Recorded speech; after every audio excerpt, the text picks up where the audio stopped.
అన్మిట్ చేసి మాట్లాడరా? చెప్పండి. నమస్తే.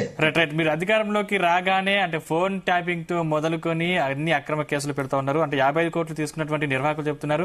డబ్బు ఇచ్చిన వాళ్ళు తీసుకున్న వాళ్ళు ఒప్పుకున్నాక దాంట్లో అసలు అవినీతి ఎక్కడుంది అనేది కేటీఆర్ గారి ప్రశ్న. అంటే కేటీఆర్ గారిపై పెట్టిన కేసులో దమ్ము లేదు పసలేదు అనేది ఆ బీఆర్ఎస్ నేతల మాట. ఏం చెప్తారు?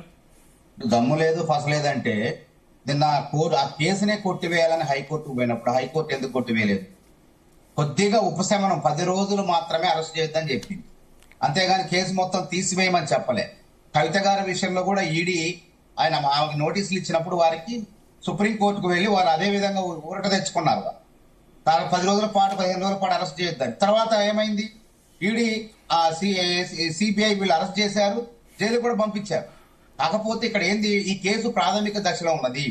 ఏసీబీ అధికారులు కేటీఆర్ గారికి నోటీస్ ఇస్తే అసలు ఏం జరిగింది అనేటువంటి విచారణలో ఇంకా అసలు వాస్తవాలు వెలుగులోకి రావాలి. అంటే మీరు అసెంబ్లీలో చర్చ పెట్టమంటే పెట్టట్లేదు. అసెంబ్లీలో వారు ఏది పడితే అది మాట్లాడతారు. అదానీ గురించి మాట్లాడతారంటే అదానీ పైన విదేశాల్లో ఉన్నటువంటి ప్రముఖమైన సంస్థ అమెరికా ప్రభుత్వం కేసు పెట్టడానికి సిద్ధమైనప్పుడు పార్లమెంట్ కనీసం భారతదేశ ప్రభుత్వం వాళ్ళపైన ఎఫ్ఐఆర్ నమోదు చేయలేదు.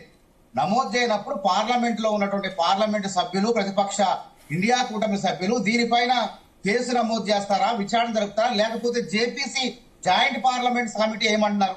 కేసు నమోదు చేసిన తర్వాత అసెంబ్లీలో చర్చ ఎందుకు అంటున్నారు? సమయం వృధా. ఇప్పటికే ప్రజాధనం కొల్లగొట్టారు వాళ్ళు. దాదాపు 55 కోట్లు కొల్లగొట్టమే కాకుండా ఇంకా 600 కోట్లు కొల్లగొట్టడానికి సిద్ధమైన దాన్ని ముఖ్యమంత్రి నిలుపుదల చేశారు. కాబట్టి ఇది అనవసరమైన చర్చ, సభా సమయం వృధా చేయటమే అవుతుంది. అసలు ఈ కేసులో ఏమున్నాయి? భారత రాజ్యాంగ ఉల్లంఘన జరిగింది. మొట్టమొదట ఆర్టికల్ 299 ఉంది. ఇట్లాంటి విదేశీ సంస్థలతో మనం ఒప్పందం చేసుకునేటప్పుడు మన డబ్బులు డాలర్ల రూపంలో విదేశీ ప్రైవేటు సంస్థలకు చెల్లించేటప్పుడు భారత ప్రభుత్వ ప్రతినిధిగా రాష్ట్రపతి ఉంటాడు, అదేవిధంగా గవర్నర్ ఉంటాడు. వీళ్ళు అనుమతి లేకుండా నువ్వు ఎట్లా చేస్తావు? అసలు ఎన్నికల సంఘం అసలు నువ్వు అబద్ధర్మ మంత్రి, నీకు విధులు లేవు. 160 కోట్ల ఫైలు పైన నువ్వు ఏ విధంగా సంతకం చేస్తావు? నీకు అర్హతే లేదు. అసలు దానికి సంబంధించిన చైర్మన్ ముఖ్యమంత్రి చేయాలి. ముఖ్యమంత్రి కూడా అబద్ధర్మ ముఖ్యమంత్రి. అప్పుడు ప్రభుత్వం అంటే ఎన్నికలు జరిగే సమయంలో ఎన్నికల సంఘం అధికారులే ప్రభుత్వం. వాళ్ళందరూ అనుమతి లేకుండా దేనికోసం పంపినట్టు? ఫెమా ఎందుకు, ఫారెన్ ఎక్సైజ్ ఎందుకు, విదేశీ మారక ద్రవ్య నిర్వహణ చట్టం ఎందుకు ఫెమా కింద కేసు నమోదైంది? అదేవిధంగా వాళ్ళు మనీ లాండరింగ్ అని ఎందుకు అన్నారు ఈడీ వాళ్ళు? ఈ డబ్బులు ఈ బ్యాంక్ విదేశీ కంపెనీకి చెల్లించి ఆ డబ్బులు మళ్ళీ తిరిగి ఎవరి ఖాతాలో పడ్డే విచారణ జరుపుతారు. అసలు భాగవతం ముందున్నది ముసళ్ళ పండగ ఎన్నికలు జరిగే సమయంలో. కాబట్టి ఎన్నికల్లో డబ్బు ఖర్చు పెట్టడం కోసమే దొడ్డిదారులు ఈ విధంగా ప్రభుత్వ డబ్బుల్ని పంపి, అంటే మళ్ళా మేమే గెలుస్తాం కాబట్టి తర్వాత కప్పిపుచ్చుకోవచ్చు, ఏం కాదు మేమే రాజు మేమే మంత్రి అనేటువంటి కుట్రకోణంలో ఈ విధంగా ప్రజాధనాన్ని, ప్రభుత్వ ధనాన్ని విదేశీ సంస్థలు అంటే మీరు అధికారంలోకి వచ్చిన 3 రోజులకే అంటే మీరు అధికారంలోకి వచ్చిన 3 రోజులకే మీరు అధికారంలోకి వచ్చిన 3 రోజులకే అంటే ఫార్ములా ఈ founder Albert లాంగో CM Revanth Reddy కలిశారు అనేది ఒక చర్చ నడుస్తోంది. అంటే ఆయన కలిసిన ఏడాదికి అంటే దాదాపు ఏడాది పాలన పూర్తయిన సందర్భంగా ప్రభుత్వము పార్లమెంట్ ఎన్నికలు వచ్చింది. వాళ్ళ ఉద్దేశం ఏంది? దీంట్లోంచి ఈ కేసులోంచి ఏదో రకంగా బయటపడాలని కేటీఆర్ పంపించినట్టు ఆయన. ఓన్రావు బాబు నా పుట్టి మునుగుతుంది, నా మీద అవినీతి కేసు పడుతుంది, మీరు పోయి ఏదో నాటకం ఆడండి అంటే పాపం ఆయన వచ్చింది. ఇక్కడ వాళ్ళ భాగస్వామ్యం కూడా ఉంది అందులో. కాబట్టి అసలు ఇది ఫార్ములా 1 రేసు నిర్వహించే ప్రధాన సంస్థకు చిన్న తోక సంస్థ ఇది ప్రధాన సంస్థ కాదు. ఇది ఎఫ్ఈఓ అనే కంపెనీ, అసలైన సంస్థ వేరే ఉంది. దాని కింద ఉన్న తోక సంస్థ అంటే అర్థమైంది. ఇలా కళ్ళకు కట్టినట్టు ప్రభుత్వ డబ్బులు హెచ్ఎండిఏ ద్వారా అక్రమంగా 10 కోట్లకు మించి ఒకవేళ డాలర్ రూపంలో కానీ పౌండ్ల రూపంలో కూడా పంపకూడదు.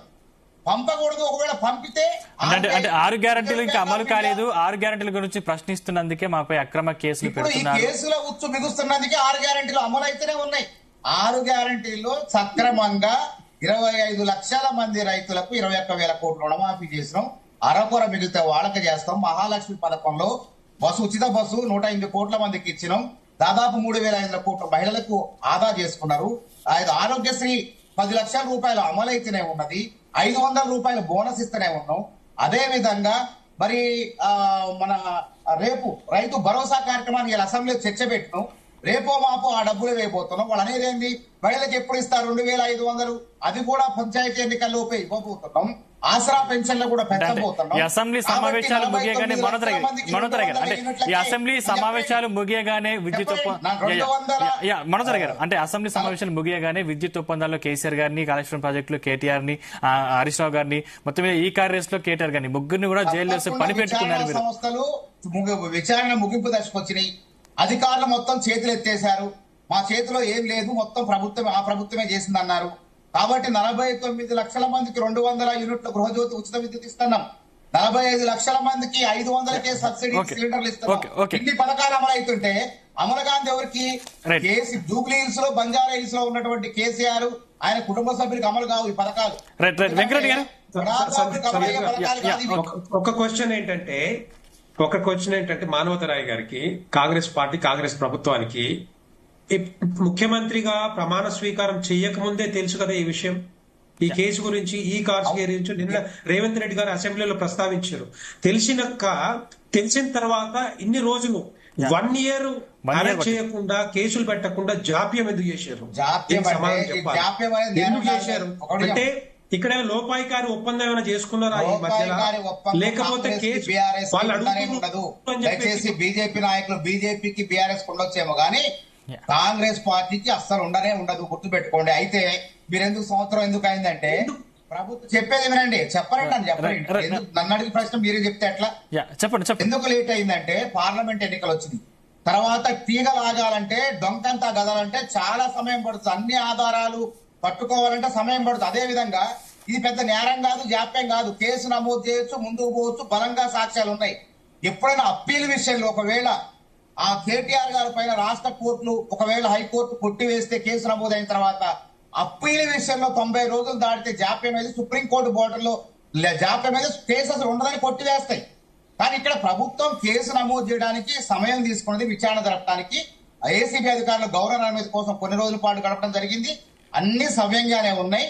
ఎప్పుడైందా కాదు, కేసు నమోదైందా లేదా, విచారణ ప్రారంభమైందా లేదా అనేది మనం చూడాలా. ఇక్కడ ఉల్లంఘనలు జరిగినాయా లేవా అని చూడాలా. కాబట్టి దీనికి బీఆర్ఎస్ పార్టీకి, కాంగ్రెస్ ప్రభుత్వానికి లంకె పెట్టే ప్రయత్నాలు దయచేసి చేయకండి. చట్టం అనేది చట్టానికి అతిథుడేం కాదు. కేటీఆర్ మాజీ ముఖ్యమంత్రి కొడుకైనంత మాత్రాన, మాజీ మంత్రి అయినంత మాత్రాన, బీఆర్ఎస్ వర్కింగ్ ప్రెసిడెంట్ అయినంత మాత్రాన చట్టానికి అతీతుడు కాదు.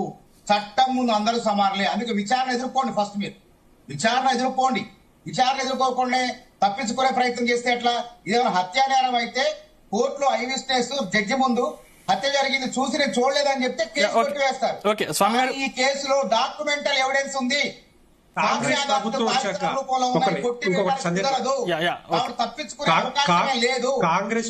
కాంగ్రెస్ ప్రభుత్వం ప్రమాణ స్వీకారం చేసిన తర్వాత ఎన్నో కేసులు పెట్టి రకరకాల ప్రాజెక్టుల మీద అవినీతి కుంభకోణాలు కూరుకున్నారని చెప్పి ఎన్నో సభల్లో చెప్పారు, ఎన్నో మీటింగులో చెప్పారు.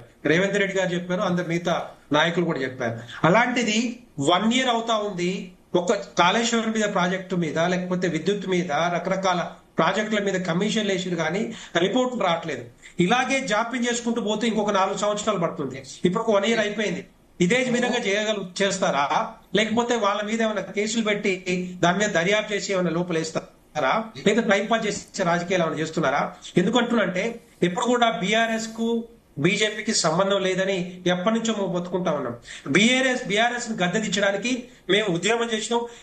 మొదటి 5 సంవత్సరాలు వదిలిపెట్టినా కూడా రెండవ టర్మ్ లో ఉద్యమం చేసినాం. కాబట్టి మేమంతా కూడా బీఆర్ఎస్ చేసిన అవినీతి కుంభకోణాలన్నీ కూడా పాదయాత్ర ద్వారా బండి సంజయ్ గారి సారథ్యంలో ఇంటింటికి ఊరూరుకి తిరిగి చెప్పినాం. కాబట్టి మరి బీఆర్ఎస్ ని గద్దెదించినాం.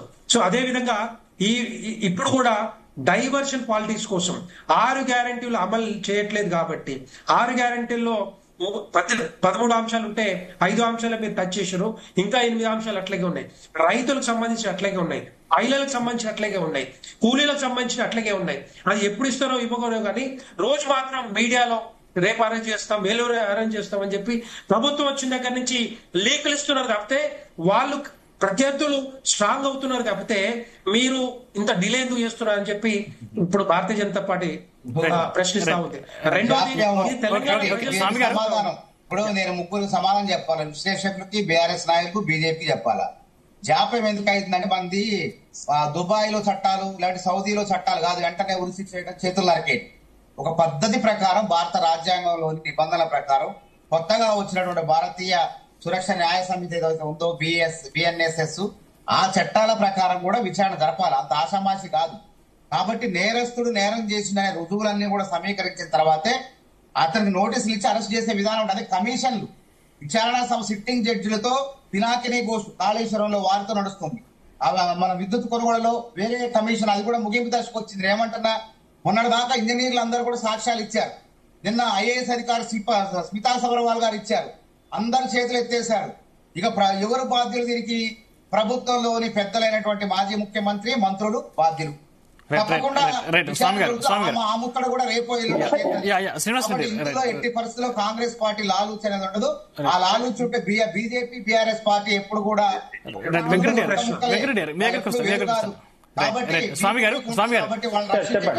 అంటే బీఆర్ఎస్ హయాంలో ఎక్కడ చూసినా అవినీతి, అక్రమాలు, దోచుకోవడం, దాచుకోవడం,